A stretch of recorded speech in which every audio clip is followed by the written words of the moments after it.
when you're flushing your power steering fluid, first step you do is put a pan underneath it to catch all the fluid.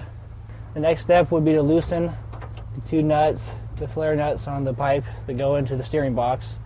Pull these over, aim them down into the pan.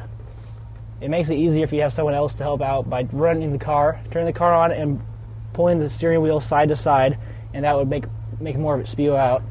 And as you're doing that, you would put new power steering fluid in there, and as you're doing this, keep flushing it with the engine on, turning the wheels, and getting it to pump out until you see the new fluid going into the pan. And then you turn the engine off, put these back on, fill it back up to where it says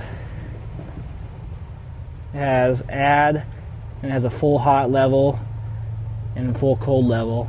So if the engine's warm, fill it up to the full hot level, and then just put the cap back on,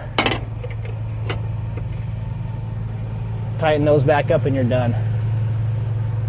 When you're flushing your power steering fluid, a lot of times all it is automatic transmission fluid, so you can find that at any parts store down the street or anywhere.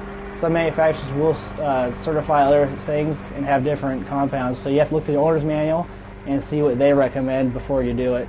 But like I said, most cars are just typical automatic transmission fluid.